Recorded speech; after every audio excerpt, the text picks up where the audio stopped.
Hello, everyone. Welcome. My name is Charlotte Dreisen, and I'm with the 2030 Commitment team here at AIA National. I am so excited to be with everyone today to talk about the 2030 Commitment, answer any and all questions you might have about it. It is a really exciting time in the program, with us just reaching about 1,000 signatories who have made the 2030 Commitment.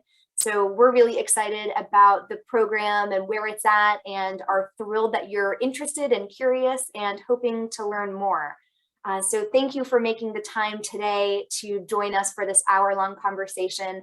And I would love this to be as much of a conversation as possible. So definitely would hate it if I'm the only one speaking for the next 60 minutes.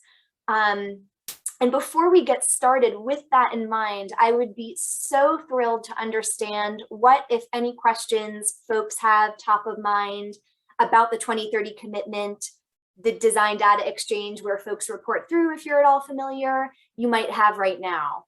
Before we jump on in, I would be really excited to understand if any questions are top of mind and burning that we should make sure to cover. So if any brave souls want to unmute themselves and share any questions that are top of mind, or drop them in the chat, please go ahead and do so. It won't be the only time I pause for questions and try and coax some folks off mute to jump in and chime in here.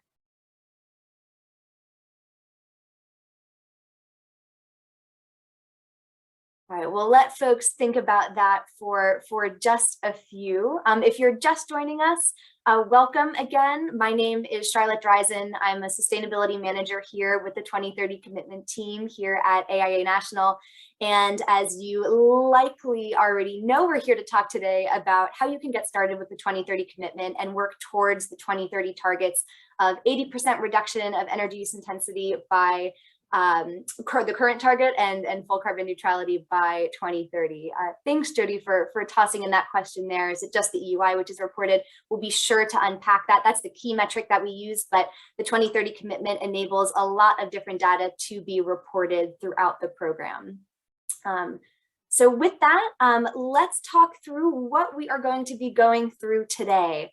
As many of you know, the session here today qualifies for 1 learning unit for health, safety, and welfare. We're really excited that you're here and have likely already put in your AIA member number. If you haven't done so, if you didn't have it handy when you were registering for this session, or you forgot to, no worries whatsoever. Feel free to shoot us a note at 2030commitment@aia.org, and we'll be sure to get that squared away for you. It'll be reported within 10 business days, so just in a week or two from now.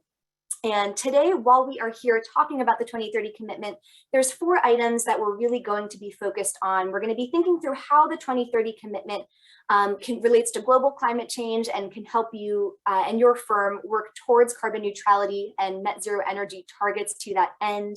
We'll be looking at the holistic data-driven approach that the 2030 Commitment has to help you think through net zero energy through your entire portfolio, not just the projects that have sustainability and net zero carbon as a key part of its mission. And we'll also be looking at the Design Data Exchange, which is the free cloud-based platform that the 2030 Commitment provides to you, and which all 2030 Commitment signatories report through every year. So with that in mind, we'll jump right on in and talk about the role that the built environment has in climate change. We know that the 2030 Commitment, of course, is relevant for the built environment in particular. And it's helpful to zoom out and think about, out of all of the emissions that we generate as a society, what part is the built environment responsible for? How is our climate trending as a whole? And what opportunity do we have to reduce emissions throughout our work in the architecture industry? Here on the right-hand side, we have a graph that's really helpful to take a look at, the different scenarios that we might encounter in the future, depending on how we act today. So here in this gray vertical column on the right-hand side, you may or may not be able to see my mouse. Depending on the strategies that we take in designing projects and infrastructure buildings in the built environment, it's a big part of how the scenarios will be informed moving forward throughout the century. And unfortunately, the Intergovernmental Panel on Climate Change, which is a global body with thousands of scientists who crunch the numbers on climate and determine where the biggest risks are and what the biggest strategies are to mitigate global carbon emissions, they've determined that we really need to keep global temperature change within 1.5 degrees Celsius. But unfortunately, it's looking increasingly unlikely that we'll be able to do that. So if we were to be able to keep global temperature change within 1.5 degrees Celsius, we'd likely be able to achieve that low, or ideally that very low carbon emission scenario you see on the right-hand side, the dark blue or the medium blue scenario. If we keep on the way that we're trending, we'll very likely hit that intermediate scenario where unfortunately we're not going to be keeping within 1.5 degrees of global temperature change. Will unfortunately likely be more than just about doubling it to about 3 degrees Celsius. And unfortunately, if we increase the amount of emissions we're emitting and really don't curtail the amount that we're producing, both in terms of operational energy and embodied carbon, not only for the built environment, but for other industries as well, we'll unfortunately be able to hit as high as a 4 or 5 degree temperature increase globally. And it's looking like it unfortunately will be one of the top 3 scenarios, and we want to do everything within our power to drive it as low as possible, knowing that the key decision-making opportunities that we have to inform that are really within the next 10, 20 years in that gray band here. And I'm really curious to learn from folks, where do you think will fall? Are you optimistic that we might be able to rally and hit a low carbon emission scenario or a very low carbon emission scenario? Stay on track for the intermediate, or perhaps hit that unfortunate high or very high carbon emission scenario? Feel free to drop in the chat. Got one not optimistic there, Rudy, thanks for dropping that in. And if anyone would like to unmute themselves and maybe share a couple thoughts here, please feel free to do so. And not very optimistic. Intermediate, I appreciate that. I think I always frame it that I'm cautiously optimistic, cautious optimist. Thanks for those thoughts. And as we think about how carbon emission scenarios will unfold, we unfortunately know that the brunt of the impacts of climate change will likely be put on the shoulders of those who are disadvantaged and in marginal communities. We know that the impacts of climate change are unfortunately not borne equally across all populations, and that the reality of equity in the built environment today indicates that unfortunately a lot of communities that are vulnerable will have an increased share of the responsibilities for dealing with the negative consequences of climate change that we have. I know that I'm not the only one sitting outside in what's normally a cold climate with a pretty lovely day today. So I know that whether we're experiencing more erratic weather, hotter weather than normal, no shortage of climate change impacts that I'm sure we can all testify to personally, ranging from natural disasters to more erratic weather patterns and climate extremes. Thanks for those additional thoughts there. I'm glad that we have a lot of intermediate folks on the call. And curious that, at the end of the conversation today, if that changes for everyone, if anyone becomes more optimistic or pessimistic there. So thank you for those thoughts. And as we zoom in and then look at the built environment in particular, what share do buildings contribute to this overall carbon emissions picture? We have the 2 slices in green that we want to pay the most attention to on the right-hand side here. The dark green chunk is building operations and operational energy. So that's mostly what we're focused on here in the 2030 commitment. And we'll explore in just a little bit exactly what that means and what that looks like. We know that's really one of the biggest chunks of what carbon emissions can be attributed to today, especially when you consider the embodied carbon, that light green piece that's worth 11% of the pie, about all of the carbon emissions that are embedded in building materials and in the construction process. You can see that as a whole, the built environment represents 40% of global carbon emissions on average. But we know that that is, of course, an average, and that in many places it represents a much bigger piece of the puzzle. So in a city like Boston or New York, where I'm from, the share of building operations accounts for sometimes as high as 70 or 80% of greenhouse gas emissions for the city, an overwhelming piece of the pie, not just the biggest piece. So it's helpful to understand that as an industry, the architecture, engineering, and construction professions have an incredible opportunity to sway which carbon emissions scenario that we'll be experiencing in the decades and centuries to come. Whether we can achieve that low or very low scenario, whether we'll stay on track with that orange medium line, or whether unfortunately we'll keep exponentially increasing towards a high or very high scenario.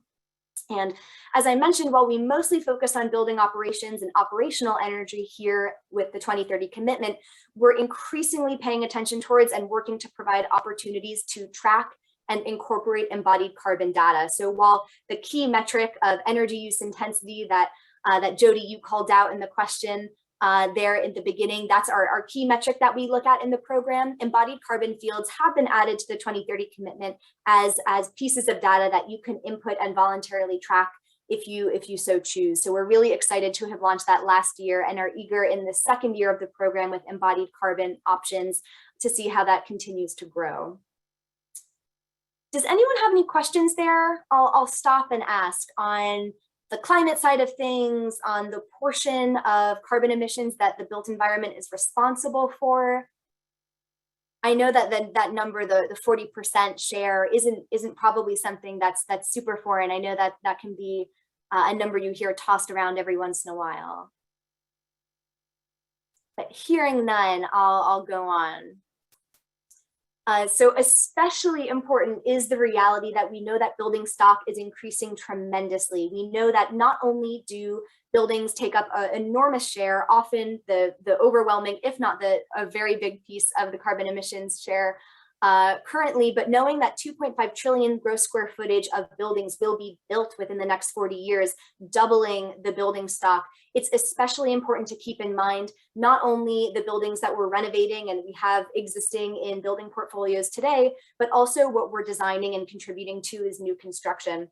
Both are pieces of the puzzle that the 2030 commitment allows you to track and report data through, whether it's new construction or existing projects, but especially keeping in mind that how your practice transforms now and how you're able to integrate sustainability decision-making and energy performance tracking and data analysis into your projects today will best poise you to be able to design projects that approach and work towards net zero carbon. As an industry, it incredibly explodes over the next 40 years. So now thinking about the 2030 commitment in particular and what that means for the architecture and engineering industry. The mission of the 2030 commitment in particular is to support the 2030 challenge, which was set forth by Architecture 2030, an independent nonprofit in 2006. So the targets of the 2030 commitment have been around for some time now of reaching carbon neutrality, net zero carbon buildings by 2030. And we do this in 4 ways that I hope feel like common threads throughout this conversation today and as you consider becoming a signatory of the program. We aim to do this in ways that are holistic, firm-wide, project-based, and data-driven. So it's nothing that is isolated to a particular vertical or use type or existing or new construction. It's something that can be rolled out throughout your portfolio as a whole and considered holistically throughout all of the projects you touch, whether you are the AOR or an associate firm on a project, and regardless of kind of how you touch buildings in the built environment. And one of the really heartening things to think through in how a 2030 commitment signatory and how a firm like yours might be able to contribute to this industry effort is that so far since 2005, over the past, 15, 16, 17 years now, we have created a lot of buildings. So we know that we're going to be increasing the building stock twofold in the next 40 years, but we've built a lot in the last 15, 16, 17 years, 50 billion square feet. And as that has been built and increasing amounts of buildings come online, we've been able to reduce carbon emissions by 30% over the same period. So we've been able to kind of stem that increase, bring it down, level it, and to start decreasing it as that construction has taken place. So it really underscores how incredibly important of a role that architects have in driving those carbon emissions down and the possibilities that still exist to reduce that much further, knowing that it's a phenomenal achievement to have been able to reduce carbon emissions by 30%, but that we have a lot bigger of a way to go. Here we have a chart that kind of outlines that increase over time since Architecture 2030 launched the 2030 targets. While they created the targets in 2006, the program launched as a whole in 2010. And of course, we know that these targets run through 2030. So between 2010 and 2030, the intent has been to have increasingly aggressive targets that you're working towards to that end of carbon neutrality. So it started out with a 60% reduction in predicted energy use intensity, that key metric that we have here in the 2030 commitment program. And today we have an 80% reduction of predicted energy use intensity goal for the program. And this does not mean that you need to be meeting it right away. It doesn't mean that you need to be designing, projects on the regular that have achieved an 80% predicted energy use intensity reduction or are net zero carbon. But the 2030 commitment is here to confirm the goal of working towards that wherever you are in your sustainability journey, whether you have a lot of clients who are really interested in sustainable design and asking for net zero carbon or asking for sustainability certifications, or whether it's only the very rare, off chance that you land a client that has that priority. So really, the 2030 commitment is about solidifying your aim to work towards those goals and think through how you can best meet them and integrate your work across your portfolio for any type of project, any size, any climate zone, any use type.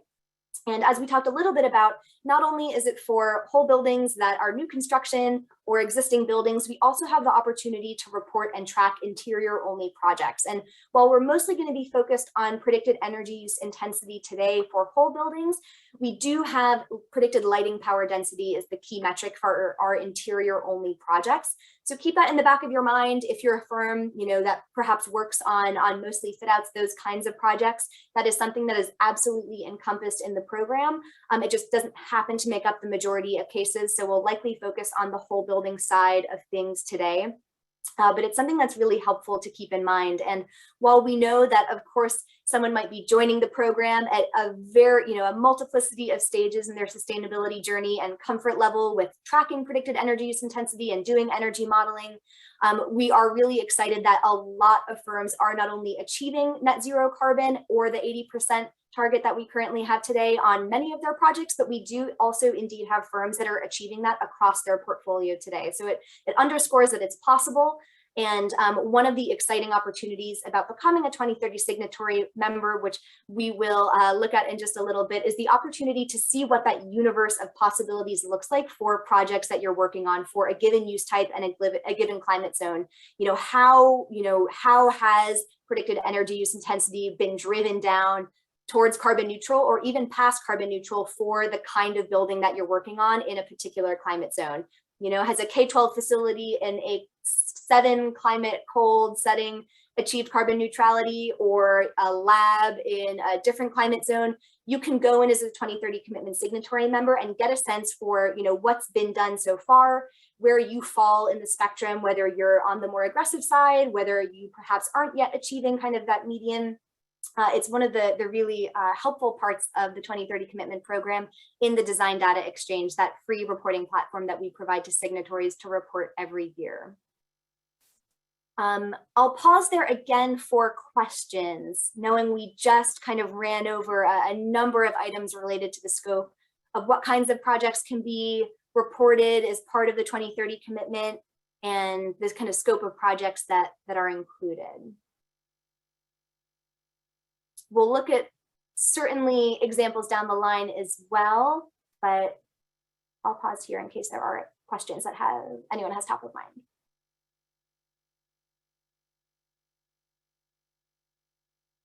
Okay, we'll push on then. For the 2030 commitment as well, knowing that it has been around since 2010, one element that can be helpful to take a look at as well is the percent of reduction for predicted energy use intensity over time. And as part of the program, thanks, William, for tossing that question in there. So we have just reached, in terms of how fast the number of signatory members have grown over the years, it's a great question. We've just reached about 1,000 signatories, and I believe the program had about 700 2 years ago. My colleague, Matt Welker, is on the line with us, who I might lean on for some historical knowledge here, if you don't mind, Matt. Absolutely. So the program has about doubled in the last 3 years in size. So like Charlotte mentioned, we're just over 1,000.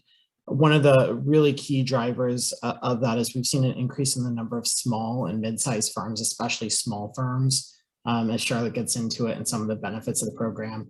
Really a place where the DDX is a tool and the data set and this consistent methodology helps to, quote, compete with the big dogs, especially with many of the large firms having been at the program for the majority of its existence. So about doubled in 3 years, just about 10,000 or just about 1,000 firms, seeing significant growth in our small market or small firm sector. Thanks so much, Matt, for shedding light there. Really appreciate it.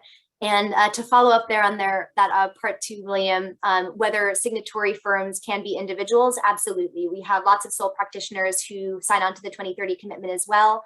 As a 2030 commitment signatory, you report annually the projects that you work on. So if you're a sole practitioner and only touch a few projects a year, you report those projects and are absolutely welcome into the program to track the data that you're working on. And as a large firm would, any size, kind of in the full spectrum, we certainly see represented today and are very welcome to join the commitment as well.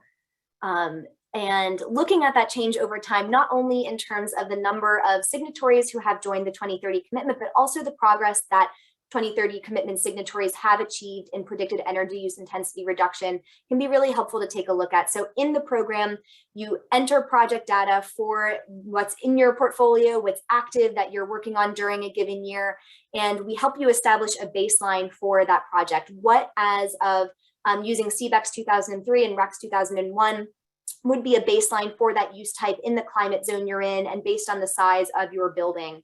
And we also help you figure out what that target would be for the 80% reduction target that we currently have today. You certainly can have kind of a custom target if you'd like to do something more aggressive or a little bit less aggressive. But then we enable you to go in and add design phase data into the process to see kind of where you're falling from your baseline to your target, and the predicted energy use intensity reduction that you have is kind of rolled up here into what you see. So 2030 commitment signatories today have achieved a 51% predicted energy use intensity reduction relative to the baseline that we use in the program, which is exciting to see, but really does underscore how much work there is to do. When we thinking about in the last 15, 16, 17 years in the US, building 50 billion gross square footage of buildings today, and that we've been able to reduce the carbon emissions by about 30%. We know that 2030 commitment signatories have been increasingly successful in pushing that down, but definitely room to grow between the 51% we see today and the 80% target we have, as well as the full carbon neutrality target by 2030. So looking at what the 2030 commitment then might mean for your firm and how might your firm interact with that. As Matt mentioned, we have a full range of sizes of firms that participate as 2030 commitment signatories, whether sole practitioners, small firms, mediums, big firms. We're about to transition into a brief video from a medium firm, VMDO in Virginia, Charlottesville, Virginia, that will talk a little bit about the 2030 commitment and what it means to them and their work. Is one example of how a firm has taken the 2030 commitment and ran with it and really integrated it into projects throughout their portfolio and used it as a jumping off point to transform their practice. And just before I click through, if the audio isn't working for folks or if the video hasn't started, please just shout and we'll get that worked out.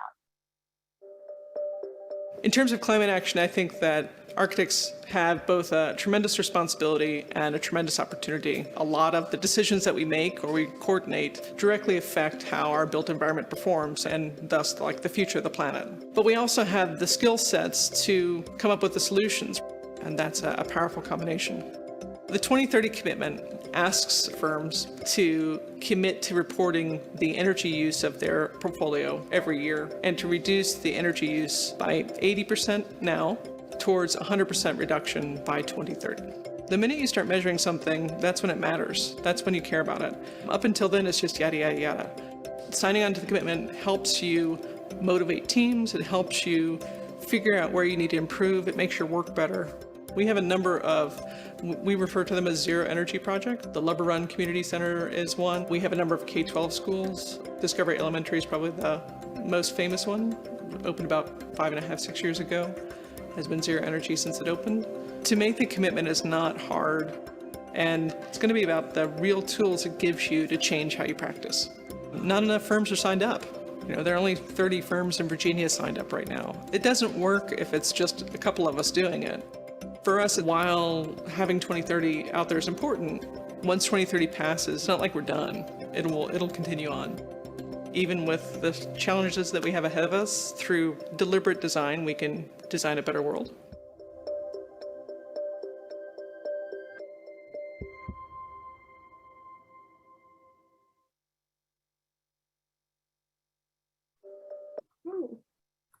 Man, one of these days I'll get it so it doesn't restart just as soon as I'm hopping off of it. But really appreciate so many of the sentiments that Michelle, the sustainability director of VMDO, articulates there, that it's a place where you can come together as a firm and think through your sustainable design strategy and integrate it across your portfolio and reflect where you're doing well, where you're not doing as well. And I'm sure that, in any given, kind of context, thinking about how you're measuring energy performance and how you're reporting it, it's, the old refrain that you can't manage what you're not measuring is really, really salient here. And the opportunity to use this as a central repository for the energy performance data that you might already be collecting in disparate places or only collecting on certain projects, but not all, is a really great opportunity, especially for those smaller firms or sole practitioners that might not have a big, sophisticated internal database and dedicated staff to be crunching numbers and doing energy modeling throughout the program.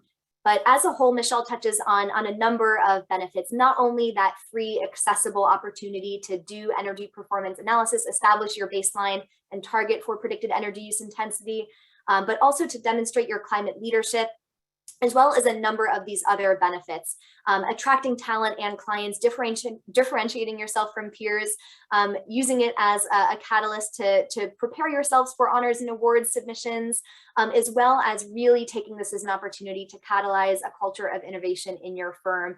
And we're going to look at a couple different examples of how some firms have approached that and really work to make it accessible that I just find so compelling and I think are really exciting to think through how they might work in your firm, whether you're at a big one or a small one with only a few folks in your, in your office. Here we have a really great quote from Matt Arabaz, an architect based in Fort Collins, Colorado, who focuses on K-12 facilities. And one of the big benefits of the 2030 commitment is the opportunity to not only kind of input the energy modeling information and predicted energy information you might have on hand, but if you aren't doing energy modeling, to establish what energy performance you might expect based on code. We know that, of course, doing an estimate based on code isn't as high quality of information that you can generate from modeling energy. So we highly recommend this, of course, and are really excited to see the growth of energy modeling as part of the 2030 commitment program, and that about 77% of gross square footage reported in through the 2030 commitment has energy modeling taking place at some stage of the process, if not multiple. But one of the opportunities to better track and analyze your data really gets at what Matt is talking about here, that a high-performing building, whether a K-12 facility and a school like his, translates into operational energy savings, and that's real money in a client's pocket. So being able to articulate and track the data for energy performance for a project that you're working on can translate really helpfully into talking points with your client about how, depending on how high performing and the predicted energy use intensity of your building relative to a conventional building, just how many dollars that will save them and how that can really translate into some of the key priorities that a client might have, whether hiring teachers or buying textbooks. Zooming out to your first year as a 2030 commitment signatory, if you choose to join, is also helpful to think through. So signing on to the 2030 commitment is a really easy thing to do. All it takes is signing a commitment letter, which needs to be signed by firm leadership, Doesn't have to be, you know, the CEO necessarily or the principal. It might be one or the other, depending on your firm, or a sustainability director. If you're a sole practitioner, that might just be you signing on to the 2030 commitment and confirming that you will be working towards the 2030 targets, 80% reduction of predicted energy use intensity today and net zero carbon buildings by 2030 as well. And that's uploaded to the Design Data Exchange, which if you haven't already made an account on, you can certainly do it anytime by heading to the DDX, which I'll likely be referring to as that acronym from here on out. Within your first year as a 2030 commitment signatory, you really spend that focusing on creating a sustainability action plan. And we'll unpack what that means and what that looks like here shortly. But it's really an opportunity to really hone how your firm will be working towards the 2030 commitment targets, whether you're going to start with some use types and then move on to others, whether you might start with one office or studio and then expand to all of them, and to really unpack what that looks like. Once you draft your sustainability action plan, you'll start to implement those practices and strategies that you articulate. And then starting the following year, 12 months after you join, you'll start reporting all of your projects in the DDX. You can certainly add projects along the way and get a sense for the platform, get a feel for how it works. We definitely recommend doing that, but you'll be starting to formally report your data for your projects throughout your portfolio, starting in that second year of your 2030 commitment signatory journey. We typically recommend then that about every 3 years or more frequently, if it would be helpful to you, to update and at least review your sustainability action plan. A lot changes as you join the program and as you figure out what's working well and what isn't working well. And certainly we recommend kind of crafting targets for your firm about, you know, how you'll be working towards the overall goal of 80% predicted energy use intensity reduction, whether it's 50% by a certain year and then the full 80% and then the full carbon neutrality. So as you go through time into the program, of course, reflecting on how well those are being met is a helpful thing to do. And for reporting projects in the DDX, knowing you start in year 2 of the program, just to keep kind of mentally in mind, we report projects for the year prior, just like taxes. So right now we're in the middle of the reporting season. It runs from December 31st to March 31st of every year. So we're currently in the reporting season for 2021. So should you join the 2030 commitment signatory and upload your commitment letter tomorrow, in next spring of 2023, you'll be reporting projects for 2022. So to talk a little bit more about that sustainability action plan, which is really the guiding document for a 2030 commitment signatory in the program and throughout their work integrating sustainable design into their portfolio, what does that look like? The short answer is that it looks different for everyone. It's an opportunity for you to think through what would be most useful for your firm and articulate and put pen to paper to document that strategy. So for some firms, it is a really concise, short 5 or 6 page document that kind of calls out the macro level goals that you might be hoping to achieve. For other firms, it is a super robust 100-page document with appendices. It just depends what would be useful to you. And the sustainability action plan can be very much informed by a really exciting new resource that we released this past year, creating a sustainability action plan that works. A couple snapshots of which are here on the screen. Definitely recommend you checking that out if you haven't already. It is a phenomenal resource that can get you started on the guiding questions to go through with your firm, whether it's just a few people you work with or hundreds or thousands, anywhere in between. It includes lots of really useful worksheets and case studies and examples from firms that are 2030 commitment signatories. And we'll look at a couple examples of those now as well. So a few areas of a sustainability action plan that you'll typically want to think through and input into your sustainability action plan includes your company's commitment, your philosophy, or some firms will jot down a manifesto about net zero carbon, sustainability as a whole. It doesn't have to be limited to the 2030 commitment targets at all. We certainly see lots of very holistic sustainability plans that incorporate embodied carbon and material health and lots of other factors into them. You'll be thinking through the design and approach you're going to take, milestones and what goals you'll have, how you might report data into the DDX. Do you go in once a year during the reporting season and input all of your data in one fell swoop? Or is it something that you'd like to lean on, especially if you don't have another database where you're tracking sustainability information through, iteratively at every design and construction phase of a given project? It's also helpful to think through training and education that you might want to do internally, the outreach and advocacy and knowledge sharing with peers that might be helpful, as well as kind of the higher level operations that are going on in your firm, and everything in between. So we certainly have a lot of sustainability action plans that encompass this full suite of topics. We also have sustainability action plans that really might zero in on a few of them and dive deeper. As a 2030 commitment signatory, you also have access to our library of sustainability action plans. So as a 2030 commitment signatory firm, you can volunteer to add yours to the public library that's accessible to 2030 commitment signatories. And it's a phenomenal repository to take a look at other firms and what they're doing and how they're approaching the 2030 targets. It can also be really useful to kind of go in and look at some sustainability action plans of some of your peers, other firms around the same size or have the same focus on a particular use type or in the same climate zone and same region. Is a really valuable opportunity to see what others are doing and what might work well for you and your firm. And I won't read through these one by one, but these are just a number of questions that are articulated in one of those worksheets in the Sustainability Action Plan Guide that we released to help you get off and running with the Sustainability Action Plan process. It can seem a little overwhelming for some folks who are first joining the program, who maybe don't have a lot of corporate policies documented if you're on the smaller side. So these are just a set of examples of some of the questions that we help you think through in the Sustainability Action Plan Guide that can be a helpful jumping off point as well. And to pull out an example of some short and long-term goals that as a 2030 commitment signatory you might have to think through how you'll get from wherever you are today to those ambitious goals of 80% reduction in predicted energy use intensity, as well as full carbon neutrality and net zero carbon buildings by 2030. Here's an example from a medium size, kind of in that 20 to 50 person range from Vermont that we have featured in the Sustainability Action Plan Guide.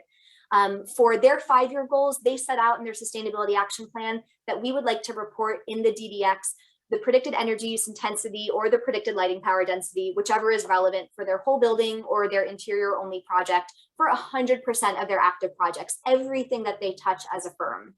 And they'll also endeavor to reach that 50% predicted energy use reduction for those projects as that kind of first phase of working towards those more ambitious goals.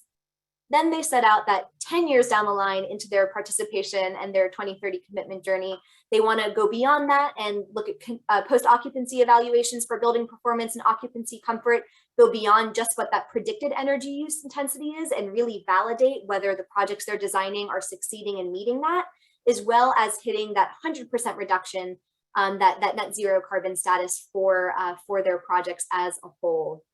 And when we think about kind of reaching that full net zero carbon target in the 2030 commitment program, what we typically see folks shooting for and definitely recommend across most use types and projects is reducing your predicted energy use intensity by 80% through passive strategies, through reducing the amount of energy that you anticipate needing, as well as energy efficient technologies. And then once you've reduced the predicted energy use intensity as far as you can, meeting the remainder of the energy use that your project has through renewables, whether on-site or off-site, which has been one exciting development that in the past year, the 2030 commitment program have enabled the ability to track off-site renewables, not just the ones that you might be generating on-site, knowing that a lot of projects, it's just not in the cards to have on-site solar photovoltaics or biomass or micro hydroelectric or what have you. So definitely recognize that folks will need to take kind of the full suite of options at their disposal to meet that target. So I'm going to go through quickly just kind of what in practice this might look like should you join the 2030 commitment in your first couple of months, in your first few months, as well as towards the end of your first year as you start to near that first reporting period. So you might go in and create an account in the DDX, and there you upload the 2030 commitment signatory letter, having leadership at your firm, maybe that's you, maybe that's someone you work with, to the DDX. You'll want to talk about this with those at your firm. There are phenomenal opportunities if you're not already plugged in with a local COAT chapter or 2030 roundtable at your local AIA chapter. There are really phenomenal opportunities to learn from peers that are already signatories in the program or who are also thinking about whether this might be the right fit for them. Really couldn't recommend that enough, as well as the online peer-to-peer network that we have as part of the 2030 Commitment Signatory Program on Basecamp. It's a really wonderful opportunity to jot down a question and say, you know, I'm working on a project that is multi-family residential, you know, 5 to 10 stories. I'm having a tough time with X, Y, or Z, as well as asking questions about how, you know, if you're having any difficulty tracking down, you know, certain elements of project data or confused about how to enter different project data. It's a really wonderful opportunity to learn from peers and also ask staff how to best go about doing something in the program. Some other things that can be really helpful are logging on to AIAU and taking some of the really phenomenal education that's available. The AIA Plus 2030 series is a 10-course series that's a really robust walkthrough of all the technical considerations you might need to do to reduce that predicted energy use intensity, ranging from how to best design HVAC systems and lighting and kind of all the components that you might be looking at across your portfolio in different projects. When you're shifting deeper into your year one, you'll probably be well within that sustainability action plan period. You'll be shifting into implementing what you articulate in your sustainability action plan. You'll want to be familiarizing yourself with the DDX, knowing you won't actually start reporting until the start of year 2, and inputting information as you go. We have a couple of opportunities also in case you were interested to tune in coming up in March, one of which is tomorrow. The other is on the 21st of March, where we have open office hours for folks who are reporting data through the DDX as part of the 2030 commitment program to ask questions and understand how that process works in detail. So if you're around 2 p.m. tomorrow, you are very welcome to tune in and be a fly on the wall and kind of get a sense of how the reporting process works. But there are no shortage of opportunities to do that, but just to keep in mind a few that are coming up. And after your first year, of course, you know, you're reporting, you're working towards the 2030 targets, you're using the analytics that the DDX provides you, checking in with your teams, and hopefully speaking about the 2030 commitment with peers and how it might be of help to them as well. A couple of the really great examples that we've seen of folks taking the 2030 commitment and really integrating it throughout their firm and their project teams are displayed here on this slide. Such great examples, I think. On the left-hand side, we see DLR Group, which has a massive 2030 commitment scoreboard in their Phoenix office, which I can't think of a better way to keep the 2030 commitment and energy performance and high performance building top of mind for folks. You know, if you can't walk to the kitchen or the restroom without passing the scoreboard, that compares from project to project how you're doing and whether you're meeting the target, whether you're improving or trending in the other direction iteratively throughout the design phase. On the right-hand side, we also have an example from Payette where they post details of projects that they're reporting as a 2030 commitment signatory member through the DDX, where they encourage folks to ask questions, push back, give constructive criticism, and really make it a focal point for people to collaborate on and to really use the 2030 commitment as a lens that they can use this to drive change in their firm. And I'll stop here. I think we might have a couple questions in the chat, if I'm not mistaken, but would be eager to answer any questions that are top of mind for folks. And I'm totally lying. Thank you for dropping that series into the Zoom chat there, Matt. But I would love to pause here regardless and ask if folks have any questions. Does that make sense in terms of the flow of how being a 2030 commitment signatory works in year one? Does anyone have any questions about that, about what a sustainability action plan might look like?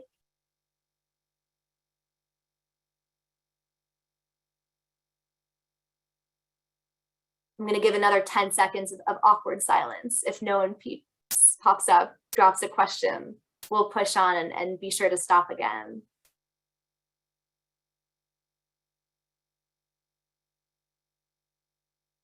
Okay, we'll push on for now, but don't be shy. Feel free to drop anything at all that's top of mind or that you might be curious about as we go on. So when it comes to tracking 2030 commitment data, this is a question that a lot of folks are really curious about. Rightfully so. It's a big part of the program. Once you're into your second year, after year one, and we've talked about the DDX a bit, the Design Data Exchange, which is a cloud-based confidential reporting tool that we have to allow you to compare projects within your portfolio and throughout the program by type, size, climate, and many other attributes in a confidential and anonymous manner. One thing that's helpful to understand as well is that all of the data that's input into the DDX and that's submitted by 2030 commitment signatories, we roll up annually every year into a 2030 by the numbers report. And if Matt, I could maybe trouble you to drop that link into the chat if you would be so kind. It's a really phenomenal opportunity to get a sense of the snapshot of the program and get a sense of how many projects are reported, how many are reporting renewables, how many are modeling embodied carbon, kind of those optional fields beyond that key predicted energy use intensity metric that we have. And take a look. I could spend hours combing over it, and I've come through it many times myself. But it's a really phenomenal opportunity to get a sense of the 2030 commitment program if you're considering joining.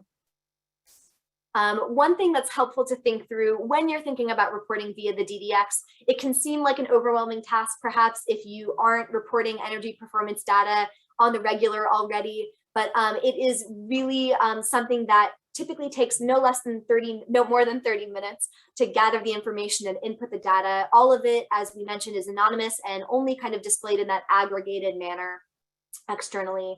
And making progress is absolutely the most important rather than meeting the target out of the gate. We want to all be working towards with a sense of urgency towards those targets. But nothing that you are going to be penalized for if you don't hit as part of the 2030 commitment.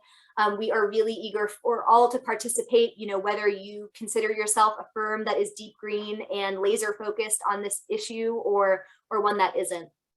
Of course, it's something to keep in mind throughout the design process, not just during the reporting period, but really hoping that this is treated as a framework to set targets early in the process, understand what your baseline is, what the target is, and what's possible, what has been done already by peer firms that are out there.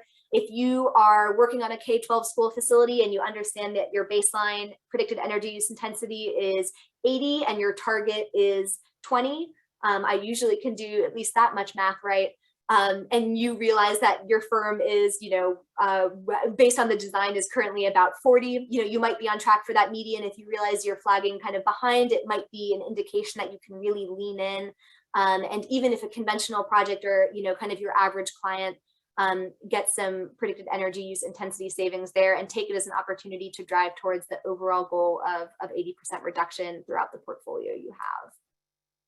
One question that's top of mind for folks is what should be reported? Kind of, is it all my projects? Is it a selection, a subset of my projects? And the answer is really that we hope that this is a portfolio-wide opportunity for you to report energy performance information.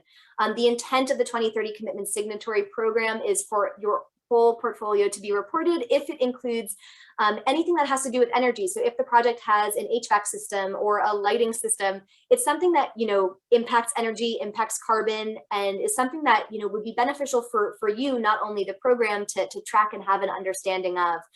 So that's something that, might be at, kind of the concept phase or the construction administration phase. At any active phase of the design or construction process, there's an opportunity to report that and include that in your 2030 commitment submission when you're reporting data into the DDX.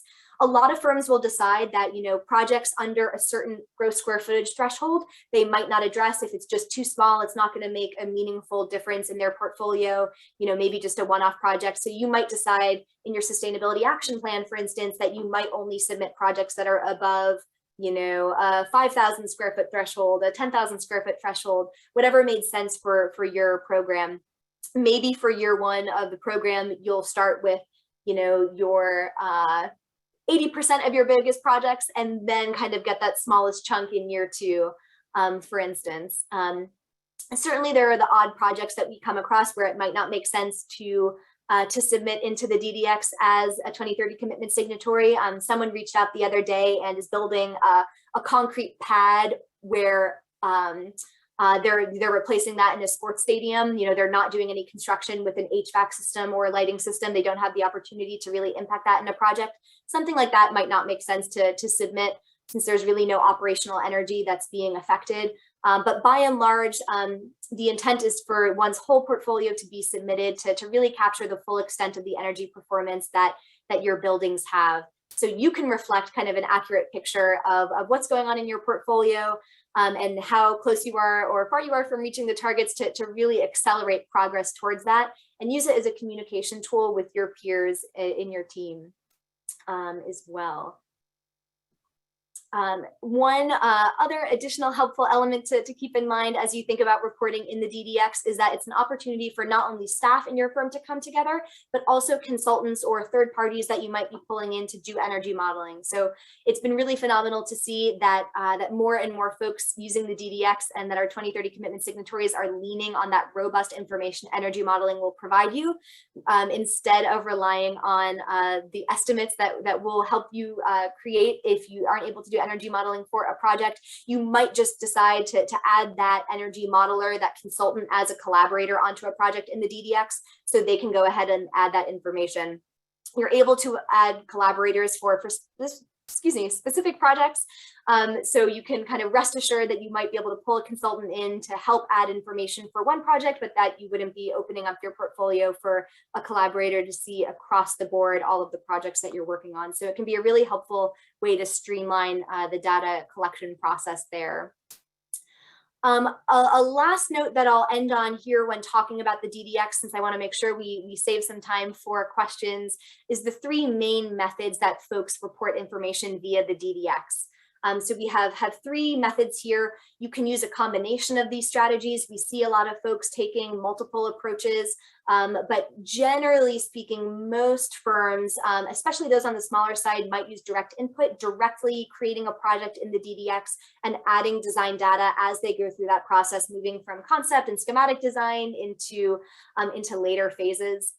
You can also bulk upload your projects. So if you're a firm that touches dozens and hundreds and thousands of projects, bulk uploading your projects via a spreadsheet in Excel or CSV format might be a lot more streamlined for you. We also have an API with the DDX where you can input energy modeling information directly from that software. There are 8 energy modeling softwares that currently use the API, which can be really helpful if that's something that you have integrated into many of your projects. It can really streamline the process for you, so you don't have to export the data from an energy modeling tool and then import it, into the DDX. So helpful to kind of get a sense of those options that are out there and to start thinking ahead about which might be an appropriate fit for you. But with that, having just talked through a lot of the aspects of the design data exchange, the platform that 2030 commitment signatories report through, I'd love to pause here for any and all questions, knowing we have a little less than 10 minutes left, it looks like.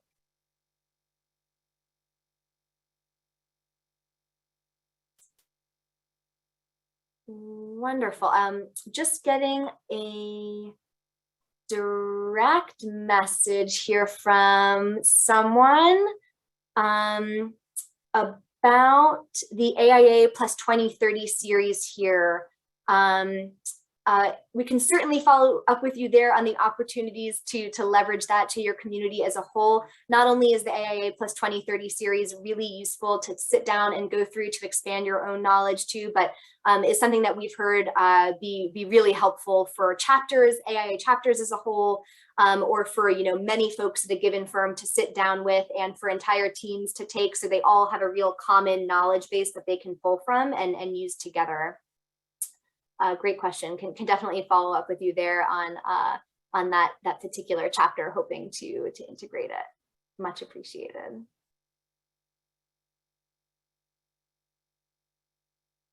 Thanks for this question, Ben. By year 2, are we required to report 100% of our portfolio, or can we determine that timeline for getting to 100%? Definitely, thanks for those coming in here. Please do drop any and all questions in. So the goal is to report the full extent of your portfolio Certainly understand that the very first reporting year in your firm after joining the 2030 commitment that you might not be reporting every project that you have on the table so far. So definitely understand that for a lot of folks, kind of ramping up to that level is what's most feasible. And that's definitely something that is possible in the program, something that you'll want to think through during that first year writing your sustainability action plan. So, maybe you're reporting 100% of your whole building projects, but starting year 2 or year 3, you're reporting all of your interior only projects as well. Or, maybe you decide if we only have this much bandwidth to allocate, we're going to report, all of our biggest buildings or all of our buildings that are being designed by a couple offices, not all of our offices. So we definitely see a lot of folks kind of ramping up to that full 100% level through a few of those different strategies, and definitely something that can be done in the program. But it's just good to do intentionally and think through in that sustainability action plan that you draft. Great question there. Let's see, is there an easy way for folks outside of the 2030 commitment and AIA to easily find firms that are part of the 2030 commitment to potentially use their services? Yeah, so we do have a public directory of 2030 commitment signatory firms on AIA's website. Thank you, Matt, for jotting that down. It's a really phenomenal opportunity to point folks towards that you might be working with, and to demonstrate kind of your climate leadership and to your participation in the program there. It's a really great opportunity to also take a look if you're in the phase where you're considering joining as a 2030 commitment signatory, to see what peers of yours are in there, what other firms around your size or in your state are a member. And certainly as well in the 2030 commitment directory, we demonstrate the amount of years that someone has reported. So it can also be helpful to take a look and see, as Michelle with VMDO in Virginia says, right now there's a few dozen firms in Virginia. You'd be able to go into the 2030 commitment directory there and kind of scan through for those and see that, oh, a number of them have been reporting since 2010. They are 2030 commitment signatory veterans, and maybe do some networking there and get a better sense from folks who would be able to speak to their own experiences and give you some recommendations and help you get going as well. Great question there, William. Joseph, thanks for this question here.